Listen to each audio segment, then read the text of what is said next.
नागपूर हिवाळी अधिवेशन काळात भारतीय बौद्ध महासभा व भंते राहुल यांनी राज्याचे मुख्यमंत्री देवेंद्र फडणवीस यांना निवेदन दिले व मागणी केली की भारतीय संविधान हा शाळेतील इयत्ता 5व्या वर्गापासून विषय म्हणून शिकविण्यात यावा। नागपूर दीक्षाभूमीचे सौंदर्यीकरण विना विलंब सुरू करण्यात यावे।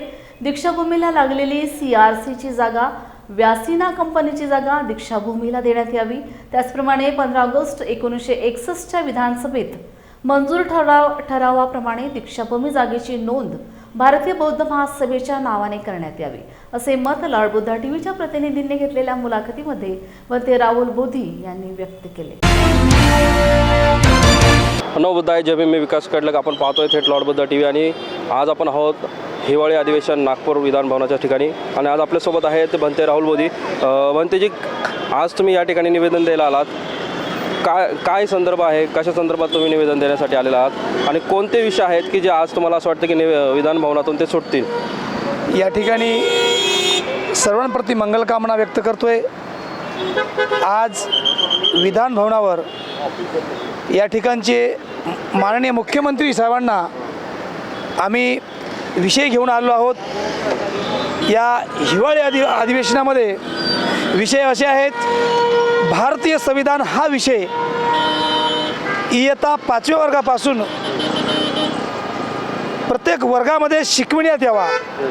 हा विषय फक्त त्या ठिकाणी संविधानाची उद्देशिका एक पान वाचून संपवल्या जातं, हा विषय म्हणून शिकवण्यात जावा, कारण हा विषय शिकवणं गरजेचं आहे आणि पाठ्यपुस्तकात हा विषय घेण्यात यावा। हा पहिला एक प्रश्न आहे। आणि दुसरा प्रश्न आहे, दीक्षाभूमी नागपूर सौंदर्यीकरण, जो पार्किंगचा मुद्दा होता तो पार्किंग बुजवण्यात आला खड्डा, परंतु आता जो प्रश्न आहे की 1 वर्ष उलटून गेले तरी सौंदर्यीकरणाचं काम चालू झालेलं नाही आणि सौंदर्यीकरण होणार की नाही ते करण्यात यावं, हा मुद्दा आहे। आणि बघा, तिसरा प्रश्न आहे, दीक्षाभूमी परिसरातील जागा CRCची जागा वॅक्सिन कंपनीची जागा दीक्षाभूमीला देण्यात यावी। आणि त्यानंतर जो जागा नियमानुसार 15 ऑगस्ट 1961च्या विधानसभेत मंजूर ठरावाप्रमाणे दीक्षाभूमीची जागेची नोंद भारतीय बौद्ध महासभा नावाने नोंद करण्यात यावी, कारण हा प्रश्न सातबाऱ्यावर ती जागा पडीत जमीन म्हणून आहे, त्या ठिकाणी भारतीय बौद्ध महासभा या नावाने करण्यात यावी।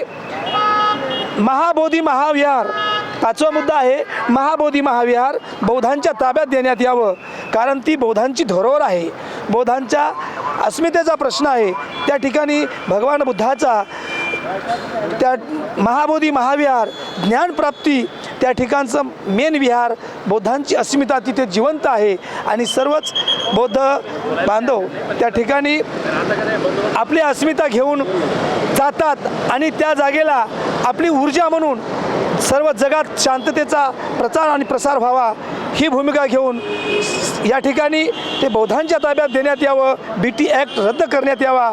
BT ॲक्ट 1949चा कायदा हा रद्द करण्यात यावा, कारण 1950 साली डॉक्टर बाबासाहेब आंबेडकरांचं संविधान लागू झालेलं आहे, म्हणून आपण हे न चुकता या विषयाकडे लक्ष द्यायचं आहे आणि बौद्धांची धरोहर बौद्धांच्या ताब्यात देण्यात यावी।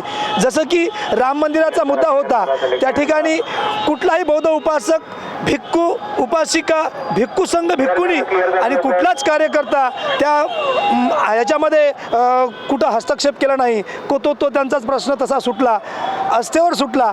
तसाच हाही प्रश्न बौद्धांची धरोहर एवढ्या आस्थेचा प्रश्न आहे, तेव्हा तोही प्रश्न या ठिकाणी बिहार सरकारला मुख्यमंत्र्याच्या माध्यमातून बिहार सरकारला कळविण्यात यावा आणि पाठविण्यात यावा आणि त्याच्यासाठी प्रयत्न करावा। आणि त्यानंतर 5वा मुद्दा आहे, माता रमाई भीमराव आंबेडकर, माता रमाई भीमराव आंबेडकर यांचा पूर्णाकृतीचा पुतळा दीक्षाभूमी परिसरात पूर्वेस गेटच्या जवळ बसवण्यात यावा, कारण डॉक्टर बाबासाहेब आंबेडकरांना रमाई म्हणत होत्या की मला पंढरपूरला जायचं आहे, परंतु डॉक्टर बाबासाहेब आंबेडकर म्हणतात की मी तुला नवं पंढरपूर रामू, मी तुला नवं पंढरपूर बसवून देईल. तर त्या ठिकाणी खरोखरच ही रमाईची संकल्पना डॉक्टर बाबासाहेब आंबेडकरांनी या शब्दातून मांडली. म्हणून डॉक्टर बाबासाहेब आंबेडकरांनी 14 ऑक्टोबर 1956ला नागपूरच्या नागभूमीमध्ये दीक्षा घेतली आणि नवं पंढरपूर तयार केलं. म्हणून त्या ठिकाणी बौद्ध धम्माची दीक्षा दिली, तमाम बौद्ध बांधवांना बौद्ध बनविलं. म्हणून त्या ठिकाणी त्या परिसरामध्ये रमाईचा पूर्णाकृतीचा पुतळा बसविण्यात यावा ही मागणी घेऊन या ठिकाणी आजच्या हिवाळी अधिवेशनामध्ये हे निवेदन देण्यात येत आहे. आपण पाहिलं की भंतेजींचे जे मुद्दे आहेत, 5 मुद्दे आहेत, ते खरोखर रास्त आहेत आणि त्यासाठी ते आज मुख्यमंत्र्यांना निवेदन देत आहेत.